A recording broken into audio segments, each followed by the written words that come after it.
രണ്ട് ദുഷ്ടശക്തികൾ തമ്മിൽ ചേരാനായിട്ട് പോവുകയാണെന്ന് പ്രൊമോയിൽ നിന്ന് വളരെ വ്യക്തമാണ്. കാവ്യയും അതുപോലെ അനുപമയും കൂടി ഒരു ഗ്യാങ് ആയിട്ട് ഇനി മാറാൻ പോവുകയാണ്. അതായത് ചക്കിക്കൊത്ത ചങ്കരൻ അല്ലെങ്കിൽ ഈനാം പേച്ചിക്ക് മരപ്പട്ടി കൂട്ടെന്നൊക്കെ പറയുന്ന പോലത്തെ ഒരു അവസ്ഥ. ഹായ് ഫ്രണ്ട്സ്, എല്ലാവർക്കും അഡ്വക്കേറ്റ് അഞ്ജലിയുടെ വീക്കെൻഡ് പ്രൊമോ ഇന്ന് വന്നിട്ടുണ്ട്. അതിന്റെ റിവ്യൂയിലേക്ക് സ്വാഗതം കേട്ടോ. അപ്പൊ ഇന്നത്തെ എപ്പിസോഡ് നിങ്ങൾ എല്ലാവരും കണ്ടു കാണുമെന്നാണ് ഞാൻ പ്രതീക്ഷിക്കുന്നത്. നമ്മൾ ഓൾറെഡി എപ്പിസോഡിന്റെ റിവ്യൂസും കാര്യങ്ങളൊക്കെ നമ്മുടെ ചാനലിൽ ഇട്ടിട്ടുണ്ടായിരുന്നേ. അപ്പോൾ ഇന്നത്തെ എപ്പിസോഡിൽ ഏറ്റവും അവസാനം ഇന്നത്തെ എപ്പിസോഡ് തീരുന്നത് എന്ന് പറഞ്ഞു കഴിഞ്ഞാൽ അർജുനെ രാഘവനുണ്ണി ഇന്ന് ചോദ്യം ചെയ്യുന്നുണ്ട്. അഡ്വക്കേറ്റ് അഞ്ജലിയും നമ്മുടെ അഞ്ജലിക്കുട്ടിയും അർജുനും തമ്മിൽ എന്തോ ഒരു ബന്ധമുണ്ടോന്ന്. കാരണം ചാൾസിനെ പിടിച്ച അർജുന് SI തരകന്റെ അടുത്ത് കൊണ്ട് ഏൽപ്പിക്കുകയൊക്കെ ചെയ്തു. അപ്പം ഈ അർജുനും അഞ്ജലിയും തമ്മിൽ എന്തെങ്കിലും ബന്ധമുണ്ടോന്ന് ചില സംശയമുനകളൊക്കെ ശരിക്കും പറഞ്ഞാൽ കാവ്യയ്ക്കും കുറുപ്പിനും രാഘവനുണ്ണിക്കൊക്കെ ചെറിയ രീതിയിൽ തോന്നി തുടങ്ങിയിട്ടുണ്ട്. കുറച്ച് ശക്തമായ രീതിയിൽ കാവ്യയുടെ മനസ്സിലാട്ടോ ഉള്ളത്. അപ്പോൾ അത് സംശയം തീർക്കണമെന്ന് വിചാരിച്ചിരുന്ന് ആകെ ടെൻഷൻ അടിച്ചിരിക്കുകയാണ് രാഘവനുണ്ണി. അങ്ങനെയാണ് രാഘവനുണ്ണി അർജുനോട് കാര്യങ്ങളൊക്കെ ചോദിക്കുന്നത്. പക്ഷെ അർജുൻ ഒരു പരിധി വരെ അതിൽ നിന്ന് രാഘവനുണ്ണിയുടെ ചോദ്യത്തിൽ നിന്നും കുതറി മാറാനായിട്ട് ഒരു പരിധി വരെ പറ്റിയിട്ടുണ്ട്. കുറച്ചൊക്കെ ഒപ്പിച്ചൊക്കെ കാര്യങ്ങളൊക്കെ പറഞ്ഞു. പക്ഷെ അതൊന്നും രാഘവനുണ്ണി എത്രത്തോളം മുഖവിലേക്ക് എടുത്തിട്ടുണ്ടെന്ന് പറയാൻ പറ്റത്തില്ല. പുള്ളി താൽക്കാലികമായി ഓക്കെ എന്നൊക്കെ പറഞ്ഞു, ശരി നീ എൻ്റെ കേട്ടു, ഞാൻ സമ്മതിച്ചു, അങ്ങനെയൊക്കെ പറഞ്ഞിട്ട് നിന്റെ കഥ ഞാൻ വിശ്വസിച്ചു, അങ്ങനെയൊക്കെ പറഞ്ഞിട്ട് പുള്ളി അങ്ങ് പോയി കേട്ടോ. പക്ഷെ പുള്ളി അത് അത്രയ്ക്ക് മുഖവിലേക്കൊന്നും എടുത്തിട്ടില്ല. കാരണം ഇത് അഡ്വക്കേറ്റ് രാഘവനുണ്ണിയാണ്. പുള്ളിയുടെ അടുത്ത് ഇങ്ങനത്തെ ഫേക്ക് സ്റ്റോറീസ് ഒന്നും ഏക്കില്ല. പുള്ളി താൽക്കാലികമായി വിട്ടു എന്ന് മാത്രമേ ഉള്ളൂ ഇത് കേട്ടോ. പക്ഷെ ഈ ഒരു കേസിൽ ശരിക്കും പറഞ്ഞു കഴിഞ്ഞാൽ ഏറ്റവും ടെൻഷൻ രാഘവനുണ്ണിയേക്കാളും ടെൻഷൻ അടിച്ചിരിക്കുന്ന അനുപമയാണ് നമ്മൾ ശരിക്കും എപ്പിസോഡിന്റെ എൻഡിൽ കാണുന്നത്. കാരണം രാഘവനുണ്ണി അർജുനോട് അഞ്ജലിയെ പറ്റി ഇങ്ങനെ ചോദ്യം ചെയ്യുമ്പോൾ ഇതെല്ലാം കണ്ടുകൊണ്ട് അനുപമ സ്റ്റെപ്പിൽ നിൽപ്പുണ്ട്, സ്റ്റേഴ്സിൽ നിൽപ്പുണ്ട് കേട്ടോ. അപ്പൊ അവൾക്കാണ് ശരിക്കും പറഞ്ഞു കഴിഞ്ഞാൽ ഏറ്റവും കൂടുതൽ ടെൻഷൻ. അപ്പൊ അനുപമ ആലോചിക്കുന്നുണ്ട്, ഈ അർജുൻ പറയാറുള്ള പെണ്ണുമ്പിള കാമുകി, എനിക്കൊരു കാമുകി പെണ്ണുമ്പിള ഉണ്ടെന്ന് പറയുന്നത് ഒരുപക്ഷെ അഞ്ജലി ആയിരിക്കുമോ? അങ്ങനെ ആലോചിച്ച് ടെൻഷൻ അടിച്ചിരിക്കുന്ന അനുപമയെ നമുക്ക് കാണാൻ പറ്റും. അപ്പൊ അത് ആലോചിക്കുമ്പോൾ അനുപമ ആലോചിക്കും, അങ്ങനെ എങ്ങാനും സംഭവിച്ച എന്തായിരിക്കും അല്ലെ? അപ്പൊ അങ്ങനെ സംഭവിച്ചു കഴിഞ്ഞാല് അഞ്ജലിയുടെ ഏറ്റവും വലിയ ശത്രു ഒരിക്കലും രാഘവനുണ്ണിയും കുറുപ്പും കാവ്യൊന്നും അല്ല. ശരിക്കും പറഞ്ഞു കഴിഞ്ഞാല് ഉറപ്പായിട്ടും അനുപമയായിരിക്കും. കാരണം അഞ്ജലിയും അർജുനും തമ്മിലൊരു ബന്ധം വന്നു കഴിഞ്ഞാല് ശംഖുചക്രം തറവാട്ടില് അനുപമയ്ക്ക് ഒരു നിലനിൽപ്പ് ഉണ്ടാവുമെന്ന് തോന്നുന്നില്ല കേട്ടോ. എന്താണെങ്കിലും ശംഖുചക്രം തറവാട്ടില് അഞ്ജലിയും അനുപമയും കൂടെ ഒരുമിച്ച് ഒരിക്കലും എത്താനായിട്ട് പോകുന്നില്ല. അപ്പൊ അഞ്ജലിയും അർജുനും തമ്മിലൊരു ബന്ധം ഉണ്ടാകാതിരിക്കട്ടെ എന്ന് ഏറ്റവും കൂടുതൽ ആഗ്രഹിക്കുന്നത് ഉറപ്പായിട്ടും അനുപമ തന്നെയാണ്. അപ്പൊ ടെൻഷൻ അടിച്ചിരിക്കുന്ന, അതിനെപ്പറ്റി ആലോചിച്ചിരിക്കുന്ന ഒരു അനുപമയെ കാട്ടിക്കൊണ്ടാണ് ഇന്നത്തെ എപ്പിസോഡ് തീർന്നിട്ടുള്ളത് അല്ലെ. അപ്പോൾ എന്താണെങ്കിലും വീക്കെൻഡ് പ്രൊമോ വന്നിട്ടുണ്ട് കേട്ടോ. കഴിഞ്ഞ പ്രാവശ്യം വന്ന വീക്കെൻഡ് പ്രൊമോ പോലെയല്ല, കുറച്ച് അധികം സംഭവങ്ങളും ത്രെഡുകളും ഒക്കെ നിറഞ്ഞൊരു പ്രൊമോയാട്ടോ ഇന്ന് വന്നിരിക്കുന്ന വീക്കെൻഡ് പ്രൊമോ. കാരണം പറയാനാണെങ്കിൽ കുറെ അധികം കാര്യങ്ങളുണ്ട് ഇന്നത്തെ വീക്കെൻഡ് പ്രൊമോയിൽ കേട്ടോ.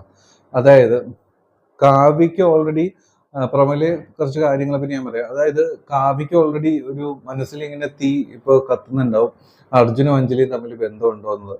ഇപ്പൊ കുറുപ്പ് അതിന് പുറകെ അത്ര പോകണമെന്നില്ല, അതുപോലെ തന്നെ രാഘവനുണ്ണിക്ക് അതിന് സമയമില്ല. അപ്പോ അർജുനെ ആവശ്യം ആർക്കാണ് ഏറ്റവും കൂടുതൽ? കാവ്യക്കാണ്. അപ്പൊ അർജുനെ ഏറ്റവും കൂടുതൽ ആവശ്യമുള്ളത് കാവ്യക്കാണ്. അർജുനെ സ്വന്തമാക്കാനായിട്ട് ആഗ്രഹിക്കുന്നത് കാവ്യയാണ്. അപ്പൊ അവള് എന്താണെങ്കിലും ഈ അർജുനും അഞ്ജലിയും തമ്മിൽ ബന്ധമുണ്ടോന്ന് തപ്പി ഇറങ്ങാതിരിക്കുമെന്ന് നിങ്ങൾക്ക് തോന്നുന്നുണ്ടോ? അപ്പൊ കാവ്യ തപ്പി കണ്ടുപിടിക്കുന്ന സീനാണ് കേട്ടോ. ഇവർ രണ്ടുപേരും കൂടെ ഒരു റെസ്റ്റോറൻറ്റ് ഇരുന്നിട്ട് ഒരുമിച്ചിരിക്കുന്ന സീന് കാവ്യ കാണുകയാണ്. തീർന്നു എന്ന് കൂട്ടിയാൽ മതി, അതാണ് അവസ്ഥ. അപ്പൊ കാവ്യ ഈ സംഭവം കണ്ടുപിടിക്കും, ഫോട്ടോസ് എടുക്കും എന്ന പ്രമേയം നമുക്ക് കാണാം കേട്ടോ. അപ്പൊ ഈ സംഭവം എല്ലാം കൊണ്ടായിട്ട് ആരെ കാട്ടും? അനുപമയും കാട്ടും. രണ്ട് ദുഷ്ടശക്തികൾ തമ്മിൽ ചേരാനായിട്ട് പോവുകയാണെന്ന് പ്രൊമോയിൽ നിന്ന് വളരെ വ്യക്തമാണ്. കാവ്യയും അതുപോലെ അനുപമയും കൂടി ഒരു ഗ്യാങ് ആയിട്ട് ഇനി മാറാൻ പോവുകയാണ്. അതായത് ചക്കിക്കൊത്ത ചങ്കരൻ അല്ലെങ്കിൽ ഈനാം പേച്ചിക്ക് മരപ്പട്ടി കൂട്ടെന്നൊക്കെ പറയുന്ന പോലത്തെ ഒരു അവസ്ഥ.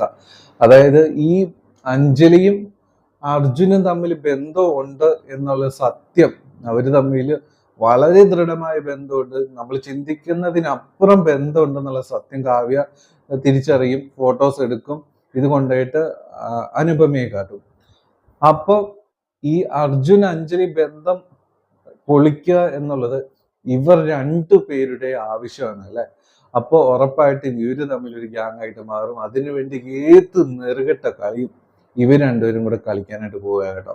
ഉറപ്പായിട്ടും അതായിരിക്കും സംഭവിക്കാനായിട്ട് പോകുന്നത്. അതുപോലെ തന്നെ പ്രമേയിൽ നിന്ന് വേറൊരു കാര്യം കാണാം. അനുപമ പറയുന്നുണ്ട് അഞ്ജലി എന്റെ സിസ്റ്റർ ആണെന്നാണല്ലോ പറയുന്നത്. അവൾ എന്റെ സിസ്റ്റർ അല്ല, അഡ്വക്കേറ്റ് അഞ്ജലി എന്റെ അനിയത്തി അല്ല.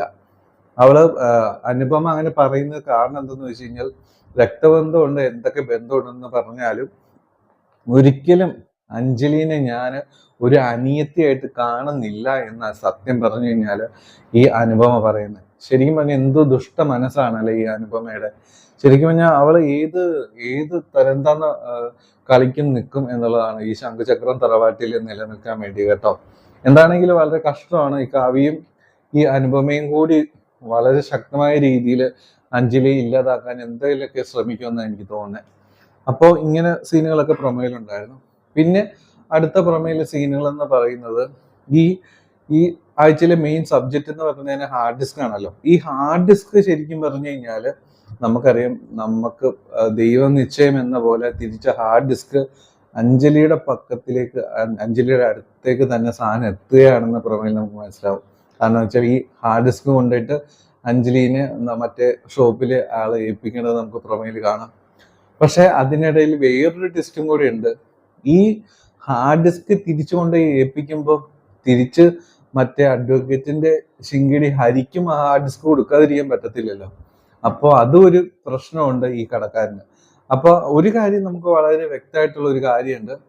ഈ ഹാർഡ് ഡിസ്ക് രണ്ടായിട്ട് ഡിവൈഡ് ചെയ്തിട്ട്, അതായത് ഒരു കോപ്പിയും കൂടി എടുത്തിട്ട്, ഒരു പക്ഷെ ഇതിന്റെ കോപ്പി എടുത്തിട്ടായിരിക്കും അഞ്ജലി കൊണ്ട് കൊടുക്കുന്നത്. ഒറിജിനൽ പീസ് മിക്കവാറും അവർക്ക് തന്നെ, അതായത് ഹരിക്ക് തന്നെ ഏൽപ്പിക്കും. മിക്കവാറും പറയാൻ പോകുന്നത് ഇതിൻ്റെ അകത്ത് ഒരു സംഭവം നടന്നിട്ടില്ല, ഒരു ക്രമക്കേട് നടന്നിട്ടില്ല, എല്ലാ ഫയൽസും അങ്ങനെ തന്നെ അതിൽ തന്നെയുണ്ട്, ഒരു പ്രശ്നമില്ല സാറ് ഇത് കൊണ്ടുപോക്കോ എന്നും പറഞ്ഞിട്ട് മിക്കവാറും ഹരിയുടെ കൊടുത്തു വിടും കേട്ടോ. അപ്പോൾ ഹരി ഹാർഡ് ഡിസ്ക് തിരിച്ചു കൊണ്ടുപോയിട്ട് ശംഖുചക്രത്ത് കൊണ്ടുപോയിട്ട് രാഘവനുണ്ണി വക്കീലിന്റെ അടുത്ത് ഇത് ഏൽപ്പിക്കുന്ന സീനുകളൊക്കെ കാണാൻ പറ്റുന്നുണ്ട്. അതുപോലെ തന്നെ ഈ അഞ്ജലിനെ കൊണ്ട് ഹാർഡ് ഡിസ്ക് ഏൽപ്പിക്കുന്ന സീന് നമുക്ക് കാണാൻ പറ്റുന്നുണ്ട്. എന്താണെങ്കിലും വളരെ അനുകൂലമായൊരു കാഴ്ചകളാണ്, അഞ്ജലിക്ക് വളരെ അനുകൂലമായ കുറച്ച് കാഴ്ചകളാണ്. അത് ഹാർഡ് ഡിസ്ക് തിരിച്ചു കിട്ടി. അപ്പോൾ അത് തന്നെ ഇനിയിപ്പം കേസിൽ വളരെ സ്ട്രോങ് ആയിട്ട്, പത്മ കേസിൽ വളരെ സ്ട്രോങ് ആയിട്ട് മാറുകയാണ്. പക്ഷെ വേറൊരു സംഭവം കൂടി പ്രൊമോയിൽ ഞാൻ പറയുന്ന ആദ്യം വിട്ടുപോയതാ. വേറൊരു സംഭവം, ചെറിയൊരു സംഭവം കൂടി കാണുന്നുണ്ട് പ്രൊമോയിൽ കേട്ടോ. അതായത് ഈ പത്മ മിസ്സിങ് ആണ് എന്നുള്ള ഒരു കാര്യം നമുക്കറിയാം. അപ്പൊ പത്മ മിസ്സിങ് ആവുമ്പോൾ വീണ്ടും അഞ്ജലിയും അതുപോലെ അർജുനും കൂടി തപ്പി ഇറങ്ങുന്നുണ്ടെന്ന് നമുക്ക് പ്രൊമോയിൽ കാണാൻ പറ്റുന്നുണ്ട്. അപ്പൊ അവർ രണ്ടുപേരും കൂടി ഒരുപാട് തപ്പുന്നുണ്ട്, അലയുന്നുണ്ടെന്ന് നമുക്ക് പ്രൊമോയിൽ കാണാം. അപ്പൊ അവസാനം ഇതൊരു മോർച്ചറിയുടെ അവിടെ എത്തുന്നുണ്ട് കേട്ടോ. അപ്പൊ ഈ എന്തെങ്കിലും വളരെ അബദ്ധം എന്തെങ്കിലും ഈ പത്മ കാണിച്ചോ ഇല്ലയോന്ന് അറിയത്തില്ലല്ലോ. അപ്പം ഒരു മോർച്ചറി പോയിട്ട് ബോഡി പരിശോധിക്കാൻ പോകുന്ന പോലത്തെ ഒരു സീന് കാണുന്നുണ്ട് കേട്ടോ. പത്മ ആയിരിക്കില്ല എന്ന് തന്നെയാണ് നമ്മുടെ പ്രതീക്ഷ.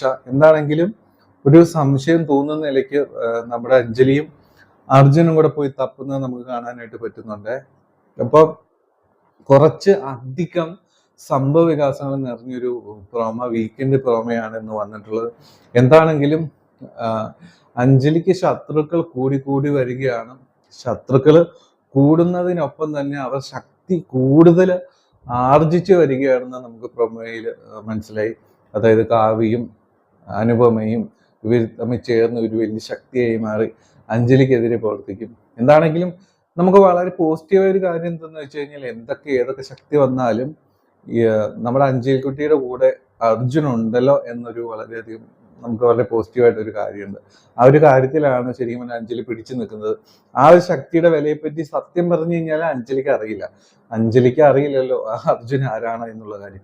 എന്താണെങ്കിലും സത്യം പറഞ്ഞ അഞ്ജലിയുടെ ഏറ്റവും വലിയ പവർ, അഞ്ജലിയുടെ സംസാരമോ അതൊക്കെ, അഞ്ജലിയുടെ കോൺഫിഡൻസ് എല്ലാം വിലയുണ്ട്, എല്ലാം ശരി തന്നെ. എങ്കിൽ പോലും ഒരു പുറകിൽ നിന്ന് ഒരു നിഴല് പോലെ ശരിക്കും പറഞ്ഞ അഞ്ജലിയുടെ ഏറ്റവും വലിയ ശക്തി എന്ന് പറയുന്നത് ശരിക്കും പറഞ്ഞാൽ അർജുനാണ് കേട്ടോ. അപ്പൊ എന്താ അത് ആ സത്യം ശരിക്കും പറഞ്ഞാൽ അഞ്ജലി ഇപ്പോഴും തിരിച്ചറിഞ്ഞിട്ടില്ല. അത് തിരിച്ചറിയുന്ന ഒരു ദിവസം വരും. അത് അന്നേരം എന്തായിരിക്കും അഞ്ജലിയുടെ പ്രതികരണം എന്നും നമുക്ക് അറിയത്തില്ല. എന്താണെങ്കിലും അങ്ങനെ ഒരു ദിവസം വരാതിരിക്കത്തില്ല. എന്താണെങ്കിലും അടുത്ത ആഴ്ച വരാൻ പോകുന്ന എപ്പിസോഡുകളൊക്കെ വളരെ എൻഗേജിങ് ആയിട്ടുള്ള എപ്പിസോഡുകളാണെന്നുള്ള കാര്യം ഉറപ്പാണ്. എന്താണെങ്കിലും കാത്തിരിക്കാം. നമ്മൾ വീക്കെൻഡ് പുറമായിട്ട് മറ്റ് ചില വീഡിയോസുമായിട്ട് നമ്മൾ അടുത്ത ദിവസങ്ങളൊക്കെ വരുന്നതാണ്. നിങ്ങൾ ഉറപ്പായിട്ടും നമ്മൾ ചാനൽ സപ്പോർട്ട് ചെയ്യണം. സബ്സ്ക്രൈബ് കൂടി ചെയ്ത് നമ്മളെന്ന് സപ്പോർട്ട് ചെയ്യണമെന്ന് റിക്വസ്റ്റ് ചെയ്യണം. അപ്പോൾ കൂടുതൽ വീഡിയോസുമായി വരാം. എല്ലാവർക്കും നല്ലൊരു ശുഭരാത്രി നേരുന്നു. Take care. Bye bye.